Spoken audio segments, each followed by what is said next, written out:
It is a strange thing to ban a word.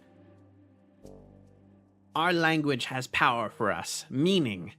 It is the purpose of language to communicate ideas, to bring people closer together, and bridge the gaps in minds. A storyteller uses words as a weapon, and both a healing tool to bring knowledge to others, and to strike down anyone who would attempt to so foolishly stand against you with word and wit. So to ban a word, it would be essentially the same thing as taking away a weapon, taking the teeth out of a predator's mouth, to strip them of the right to speak their heart and their minds. It is done out of fear. Fear for what words might mean, perhaps out of pain, perhaps due to the harm that they can cause, but in our case, it is due to the nature of what we might do with our own words. There are a number of words known to all of us, words we cannot speak, because they all bear from one singular point. One word. The word I am staring at upon this very page right now, uttered by Tharic. There was a rumble in the mountain. Upon that rumbling, Tharic stopped, along with all the assembled Galoins in the area, in the old dining hall. They were confused. It was a rupture and a quake that had gone some time without. But now, Tharic stood, gravely, and turned the attention to the other Galoins, those that were important for the community's growth and settlement, the ones sitting close by to her. We need to have a conversation. If you're going to live here, you must know. What's... Mendatat was hesitant in asking, having heard the whispers and the talkings of what lied beneath the mountain. But he did not need to, as very quickly, Yayo burst the door down with a thump, moving in swiftly. Guitar, fellas, guitar! Hello, Gallo. Hello, Gallo. Tharic, did you feel that? Yes. Our new guests must learn if they are to live within this community. Learn what? There is, in the texts I have found, a warning of something that lives deep, deep below. It is called... In all reports and all journals listed, there was the mention of a number rumbling, as if the words themselves echoing out, consuming the lungs' capacity of Tharic fully, pushed the mountain and shook it to its core. Ahukit. Mendatat, do you remember the tomes that you gathered from some of the lower floors? The deep expeditions to the places that I specifically asked you not to go! Look, we delve deeper because we need those books for Tharic's research. Tharic, We wouldn't even know the name if that wasn't a book we got. I actually agree with you in this case. Tharic has gone through the work of translating. Mentioned again and again is this Ahukit. Those in the depths had wisdom that we do not. Indeed. The mountain provides as we have lived here, it has grown accustomed to us. But maybe we have moved too fast, too soon, welcomed too many. Those that wandered into the depths, Mother Kukinta, and that never returned may have joined this number. They may also have the wisdom of the Ahukit. It's because we don't share our knowledge with those who come. They travel seeking glory, yet find an untimely demise. Let them learn from us. You say that like I have not tried, but they cannot read our tongue. I have repeatedly and expressly forbid it multiple times as well. All right. We have done better in our communications due to the efforts of both Mendatat and Mother Kuginta. Now may be the point that we communicate our wisdom to them. What do you two think? Humans have good gwalik. The hunters have shared much with me. Now, hear him out. They're jovial with us when we speak. It's just the way they go about their growth might be wrong. They might not know. They clearly do not know. They do not have the wisdom of a tome writer like Theric. They drink their ales made of distilled barley. Disgusting. They poison themselves, poison their minds. We do not understand their customs, and we should not judge yet or make ourselves or Yayo. I hear their drinks help with Hwal when the time passes. It's something of a mood booster, as they've said to me. That's quite interesting. They have many things that we can learn from them as they can learn from us, correct? As I've seen. There may be some barrier, but it's not exactly a lost cause. If they continue digging as deeply as they have been, it will be a lost cause for all of us. Ahukit is not, as far as we understand, a being to be trifled with. Yet we know as much about this being as the people that we are insulting. We do not! They do not! We know far more. We've translated the tomes. I try to explain over and over that there is a process that must be done, but they refuse. If they want to get lost in Ahu, then I will leave them to it. Communication with them has proven to be difficult. For those more compassionate among us, have you had more success? We haven't really tried yet. It's hard to say.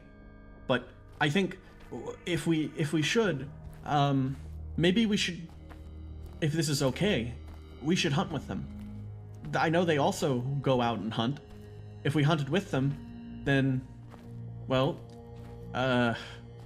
we would find Gwalik together. Under no circumstances, slam table!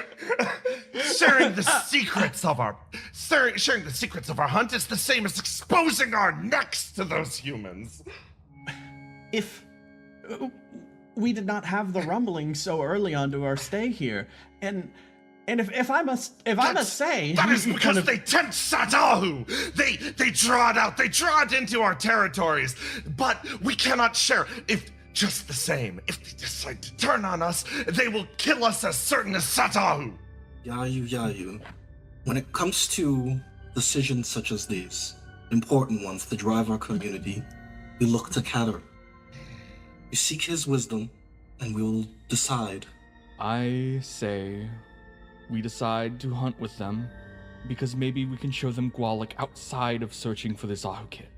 If we give them a reason to be here other than that purpose, then they'll stop seeking the dangers that they seek. If they seek the beauty of our wisdom, Theric would be the best to communicate it. Theric, are you feeling up to a hunt? It will pass if I have to leave my work for too long. But ultimately, I suppose I feel we were welcomed in by Ahu and shaped to accommodate us. I will let Ahu decide if they should stay here. Very well. I will leave the dealings with the humans to you. A word spoken so carelessly, with reverence, fear, disdain. Were they to know what those humans would take from them? It was decided to make an effort to reach out to the humans. Galoins would go on hunts with them, and they would be allowed deeper into the mountain. Of course, this brought a whole lot of new concepts to the Galoins. Cultural exchange always goes both ways, and while some humans learned some of the methods for interacting the mountain, it was also true that some Galoins started to learn of certain things humans cared much about. The concept of hoo-hoo entered our society, and that very rift seemed to be discussed here in an entry between Yayo and Katarib. So, don't you think the hoo-hoo is pretty useful? The hoo-hoo itself, what I have seen these people, the Huma, what they go for. They dig out the shiniest, most impressive crystals deep from within Ahu, because apparently it has value in how well it glistens. They have no understanding of... Yayo reached her arm across, slamming into the edge of a crystal, knocking it off and dropping it to the ground and watching as it shattered. They have no understanding of what's actually useful. Then, shortly after, she reached over to a pot that had been given in exchange and... What is this? Is this supposed to be armor? Ridiculous! This could hardly take a blow from anything. Pets are far better. And you traded Hoo for this? I mean, if this hoo-hoo has no value, then why do you care so much about giving it away? Value it does not have, but it costs us time. Harvesting the various materials that they trade us for hoo-hoo, or they trade us for these insufficient armors is not nearly enough. Seriously, what are we supposed to do with these things? What did they do with these things? Yayo then slammed the edge of the pot, batting it multiple times, letting a reverberant boom move across as she's continued to slap it with her hands, the item that they had changed and traded for that delicious, wonderful gem Hwal earlier. Yes, but don't you think it's useful that there are ways that we can get things we need without inherently putting ourselves in danger? We don't need these things. What could we possibly use these for? Well, A crowd had begun to form. Moving past the chattering of Yayo, they began to disassemble and move and take apart the different things that had been granted by the humans in trade. Then, Katarib spoke up. but look at this thing. You can find many uses for this. Katarib then reached over and pulled out some device that, honestly, written in his journal, he did not even know what it did. But, presenting it, the crowd mumbled. Oh, it does look pretty useful. Katarib reached his hand and started cranking some type of mechanical crank, and from the end of it, music started to play out from the other end, amazing the crowd. It shrieks! It shrieks with voices! How does it do this? I don't know. You'd probably have to ask one of them how it works, but it works. It makes noise. Don't you think this would be good for, I don't know, calling everyone in the Ahu over? It has purposes, and even if we don't know exactly what it is, we can make our own. But figuring out a purpose for it would mean associating more intensely with the Huma. Is that really bad? Look around you. Look at the Gwalik of everyone around us. The assembled Galoins were smiling, chatting softly with each other and collecting the items that they acquired from trade, taking them off away as Yayo drew closer to Katarib to speak more privately. Is this not a dangerous line of thought? Sometimes you have to take a risk. But is it worth it for your box that shrieks, or your armor that makes ping-pang noises? I mean, I think so, but ultimately it's up to you if you decide. I'm not gonna force your hand. You're clearly not the only one that thinks so. If this trend with the Huma becomes a threat to our future within Ahu, Then I can rely on you. Or you'll be lost in Ahu.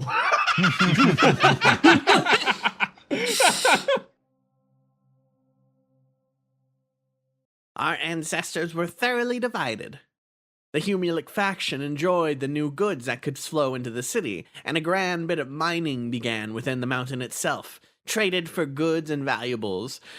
But the Ahu faction found concern with the growing trends, the changes in the mountain. One such report of these changes occurred within this very chamber, the library itself. Golo. Guitar. Oh, are you all right? I'm passing. I've got a report. I've been learning to write. I'm glad you'll finally be able to make a book before your deadline. I don't know what to really write about yet. It's an interesting idea. Feels like life's changed so much, I don't know what to focus on. Well, I can't write it all down myself. I would need an additional hand. We've expanded so much. But unfortunately, the circumstances will pass. I do not have good news. I wish I had good news too. It seems that they've gotten much worse. There was a collapse. Unfortunately, a few have already, Some people were hurt. A few people have reached their deadline. Were their books retrieved? They're probably there, but they're buried under rocks. So Tss, nobody picked them up. they're trying, but it takes time. Hopefully the cave isn't too damp and the books don't get too much water damage. Right. Well, on my end, I've managed to find records discussing the instances of Ahukit and the effects it leads. The periods between their reports shorten over time. Near the end of their collective deadline, it was one per passing of the stars. Well, it seems like we have to sort of reverse course. The hoo-hoo is good, but so is living. Hoo-hoo is temporary. Books are forever. At a later time at this very same library, another occurrence would spark a rift between the Huma and the Galoins of the mountain. Upon one day when a grand celebration and revelry had been held over a successful shipment, some of the human merchants and Galoins tapped into the reserves of gem Hwal together. As is the magic nature of that wonderful drink, it caused some disturbances. Theric found one such disturbance of an intruder within the very library that we held sacred at the time. No doubt she was madder than she had ever been before as she hauled the drunken man outside of the library, by the scruff of the neck even. What's going on? Is there any problem? This who is in the library? Satahu. Katarep walked over, attempting to pick up the man gently, holding him and helping him to his feet, though it was only partially really successful as the man fell back down to his knees ever so slightly, leaning to the side and holding himself with his hand. He was utterly inebriated. Apologies. Don't worry. I'm sure that this was just an easy mistake, and this is probably weren't where they were going. Did they touch any books? They reek of Hwal. What if they got it on the paper? Then if we see if they got Hwal in the paper, then we can respond in kind. But for now, we should just... Respond in kind. By that I mean, if they did get Hwal in the paper, then we think of a punishment, instead of assuming the worst right off the bat. We shouldn't punish at all. We have just begun speaking with these humans. If people do not have consequences to certain actions, I not only fear how the humans will respond to us, but how our fellow kin will look at us. Tharic turned after consideration, a rage bubbling to her face. She turned with derisive eyes down to the figure, still hunched down, dazed on the ground. She turned and spoke louder and slower to the form beneath her. If I see you in the library again, I will drag you to Ahukit myself. Am I clear? The Huma, some form of caravan guard that worked with the traders of the time, had shifted his attention, eyes somewhat narrowing ever so slightly. By account, these guards were unpredictable folk. Often taking services for Hoo-Hoo, they had very little investment in the affairs of the mountain. Though this one turned, obviously perhaps registering they were in trouble due to the rise of voice, but also perhaps too inebriated to make out anything even if they could understand the language. He simply turned and muttered out, Sorry. See, he's sorry. Very well. He sure will be if Theric finds something displeasing. At this point, Theric raised up her hand and did a whisking away motion. Perhaps the man thought the gesture rude, Or potentially the man himself simply disliked being shouted at. Regardless of the reasoning, he stood up, made some face, which it did not seem to be able to transfer well exactly his expression, and then he sort of slumped against the wall, using a hand to guide himself back to the party. My. Yasserip, Kusanta. Should I just... Some days I wonder if I should just fully find actual, Gwalik in the gem Hwal instead. It comes so easy to them, at least. As a squall. It will pass. Yes, you see how they act the day after? Definitely Gwal.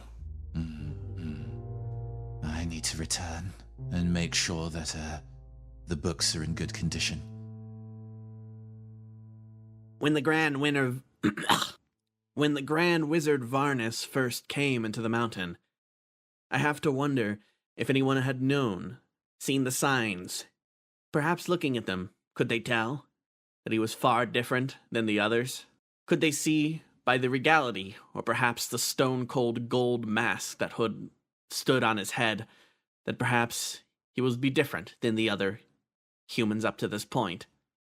Across all the journals listed, there were struggles, there were mixed opinions, and there were people who thought one way or other about the humans encroaching, and the chances the Galoins had to keep their home. But the encroaching of Grand Wizard Varnus would change all of that. He who would become known as the Lich. I have come. I wish to speak to you now of your mountain. Guitar. Yes, Gallo. Good greetings, small folk. This should be a brief matter. We have come as regards to the missive we have sent. Was it one capable of reading? We had the tome reader decipher it for us, yes. Good. I pray there are no disturbances. Disturbances? You mean disturbances with your list of demands? And I believe that in these demands there are certain misunderstandings of us and our culture and what these things mean. Misunderstandings, you say? Yes. Such as what? Ahu is very important. It is... Speak not the name of the devil. This is not a matter of which we were willing to speak of when inside of this blasted place. I don't remember ever catching your name. I am Varnus. I am a Grand Wizard of the court of Paltrak. Within our halls, you've only been known as the Oriaio. I care not for your titles. It's very prestigious. Tell me now, and speak not the name which summons disaster. This name is not what you think. You fear what you don't understand. This is not a matter I am willing to budge on. Our alchemists have understood the nature of this place deeply. We see the presence of foul demons, and we will not utter their names here. Your reverence for this land is not deserved of it. You could do far better for yourselves by understanding and learning the ways that we approach with. You must see this as an evil that must be pushed down and quenched. You hear a word, you hear tones, and you run from the noise of Satahu. What you have heard is a noise. Simple as that. It is the name of our home, but you run from a devil that you imagine yourselves. Does our language scare you so much, Huma? Oh. I fear no small whelp or noise you make. Then it should be no small concession to allow us to hang on to the nature of our homeland. Very well. Matter-of-factly, with very little circumstance or otherwise, Varnus simply stood, bowed down low, and then stood back up and turned. Walking out, leaving with his contingent of armored guards, he stopped for one moment, turning his head, staring through those eye holes of that golden mask. You shall burn with this place.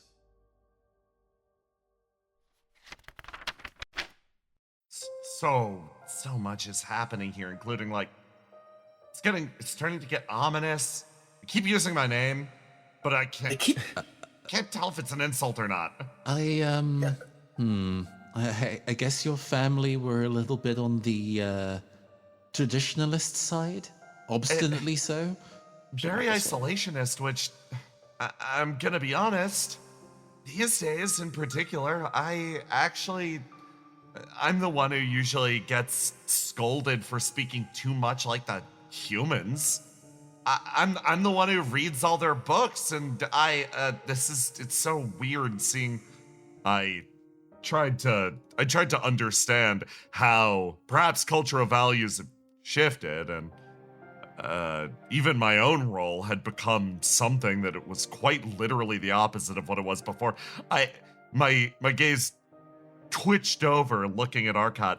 I think I'm more in line these days with what Mother Kukinta was preaching. It's very different. Yeah. Mother Kukinta, she honestly loved the humans. So much so that they called her Humalik a lot. Oh, that's probably not good. Yeah, these old people curse a lot. I think it's meaning. Well, no, that's true. We've seen that quite a lot. I believe this phrase is more before that. I'm sure it gained its negative connotation later. It's just a fact right now. Oh, so it's not a bad word. Melanius?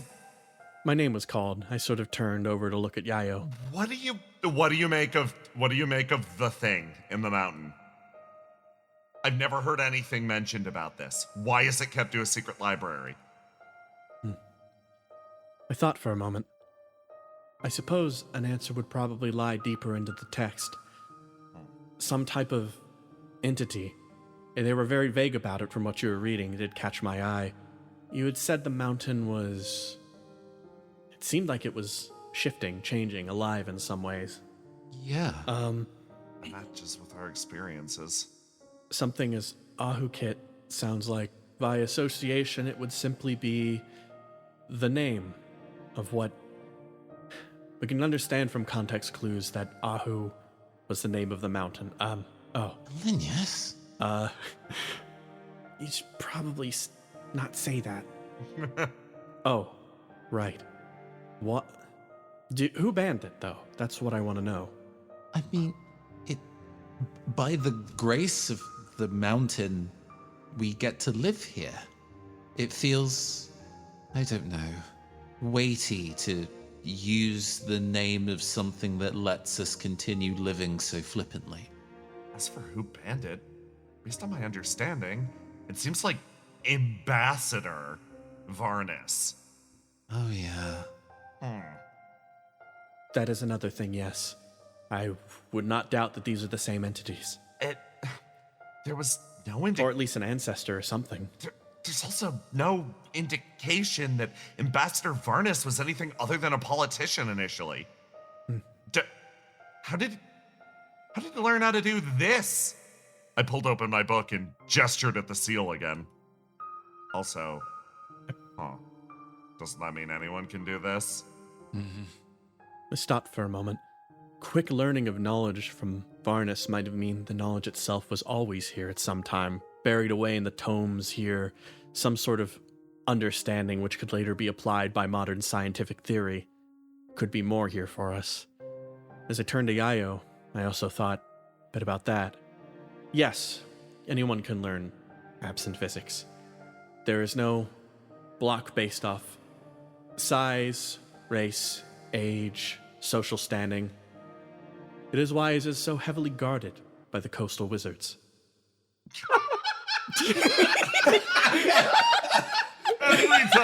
Every fucking time.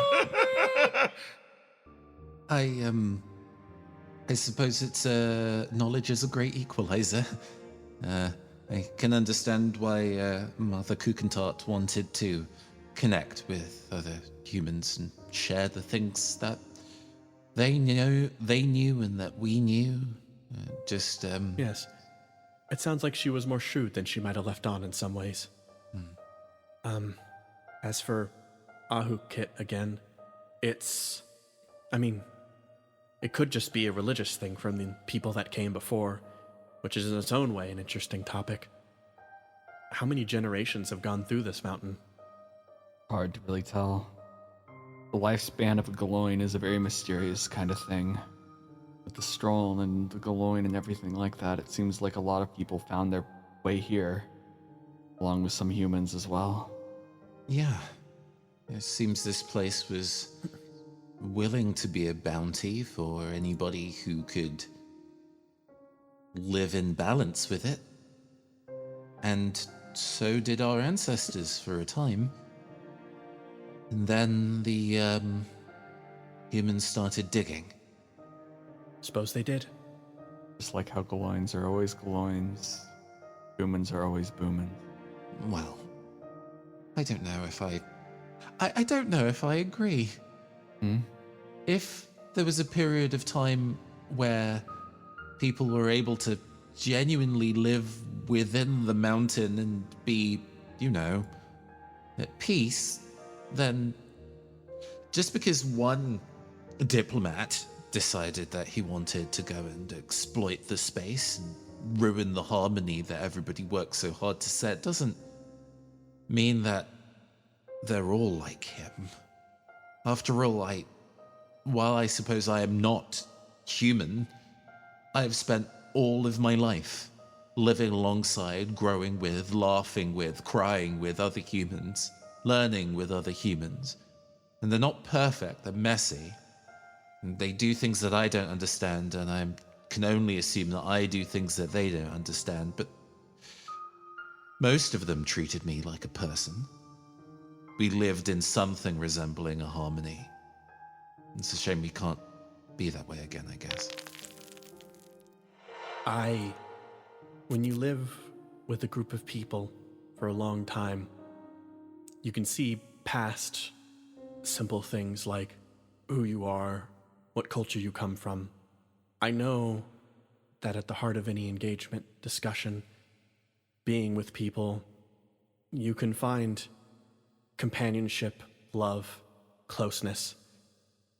But at the end of the day, something that easily gained can also be so easily lost. Varnus decided that he didn't quite like the locals being here and interfering and having to negotiate for the sake of mining rights. So, he probably made humans hate Galoins. And in return, Galoins hated humans. And it was that simple. Maybe. Well... All our problems is because of one guy? No. No. It's because of multiple men. All around the world with their interests and things they wish to gain from each other. I leaned back in my chair, shifting my weight slightly. Honestly, her words stung for reasons that I could see it all too clearly. Up to this point, we have been used and abused by the people who control this mountain. For less than that, it would match. And it stung. So I turned to her instead, trying to deflect no small measure of the pain.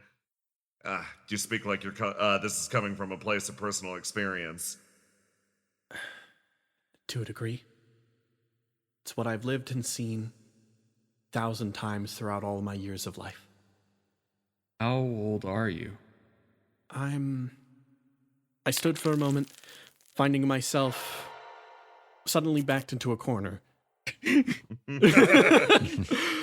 was a discussion that required some unpacking, and currently I felt myself bump against that same wall I always felt whenever these kind of topics came up. I did not know them. I could not know them for long enough to make any sort of comfort speaking about myself. It is a testament to the power of language and stories that I was able to open up in this moment. Without that, I don't think I would have felt the kinship too. Just as I said, friendship is so easily gained in the right circumstances. I've probably coming up on about 500 years old at this point. Oh my. 500? That's kind of funny. Oh, wait, you're serious? Yes. I'm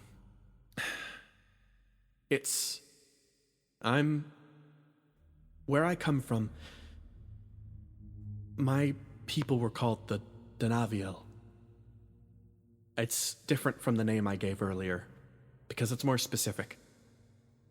Just like how I'm sure all of you in Syadnopt are not so similar in many ways and have differences and different cultures and understandings, I'm only Elun by the definition that some would call me. At a long time past, within that region, I suppose somewhat similar to, Ahu, it's bringing back memories. We too lived in a place that would change and shift depending on the nature. It was a grand, large outstretch of land that would resonate with the people in it, not in a way of shifting to them, but feeling. You would be able to feel everything in your surroundings. It would be like I felt myself slipping. I didn't even feel the softness of my features. I'd begun to reminisce. Well, at the core of it, you could feel everything around you. Not in some sort of spiritual way, I meant literally. There were slight differences in feelings that a tree could feel from a person, but there were still small signals that they'd have. And similarly, the people around us you'd always have a light understanding of what it was like to be with them. But the most important part, the land itself kept you young. I still don't understand quite why. I'm sure it has something to do with the rejuvenation of body parts, causing just the naturalness of something to be replaced which usually would deteriorate over time. And while we were there, I lived most of my life. When I was young, I'd used to be there, and I would get to know the Denaviel and also the, others. It was an interesting time, and I've forgotten most of it. I haven't been home for a long, long time. I'm not allowed. So, no. The name I have is, my people's name is on the decline. After all, we lost a war. A war for more of that grand land that spread between two of us who equally shared it, but more people wanted more of it. The Ingraciel is the one culture group that is now dominant within Elun society, and they don't want us around anymore. If your hair is a certain shade of green like mine is, you're not allowed to be there. So, I managed to sneak around and hide on my own for a long period of time, but seems as though the nature of my travels is catching up to me. I was quite young when I departed, or remained to look so young, but now I've began to start to see the process of age, deterioration of the mind otherwise. So, I suppose it's a weird question. I am 500, yes. In the past 10 years, I've aged 10 as normal, though. You've persisted, at the least. Yes. I picked up my quill and placed it against the parchment once again, finishing a long sentence and rip. And then I began writing anew. I reached forward to grab the piece of paper, and I stared at it curiously. You were so busy narrating that segment, I don't think you had time to probably write it down, or write down an equivalent. There, that's for your journal. Oh. Huh. I stopped. I looked for a moment, staring at this. And it had struck me all at once. Words I've kept myself and not spoken for a long, long time lay out in front of me. I at first felt confused, and though I wanted to feel at least a little bit of pride, instead I felt my body just tense up a bit. It felt like I had spoken too much. I took the page, shoved it into my pack. Thank you. A different story is being told right now, though. Perhaps we should return to that. I let out a light chuckle and continued writing, seeing her immediately clam up. Oh, that got to her. I continued writing quietly in my own journal. As I sat across from Yayo as she filled in her life book, the experiences from this collective story being funneled into her own, and realized that Melanius was writing a life book herself as well. Why can't I write my own? Every time I try, it doesn't feel right. I grabbed the notebook, stepped off to the side. I sort of sat, pushing my back to the edge there, and earnestly, I hid my pouting face as I sort of sat there for a moment and thought, damn it, it was embarrassing. So, All right. Well, I suppose to take that forward, maybe we should read and get to the messy part, huh? yeah. See how it ends. Let's see how it all ends. I'm curious. Mendatat never talks about this part. As we sat, they once more picked into the works ahead of them. They say it's been too long. It's so nice to see you. You're a good friend of mine. So long farewell at you. No, I can't believe, oh no, not words from thee, but said in facsimile, yearning for that distant we. So I'm searching for near eternity, but I don't know where I should be. Love of branch, no family tree, no friends I have to see. An unfriendly propensity is my natural state to take flight in perpetuity. And so echo back is only me, cut off from precious we.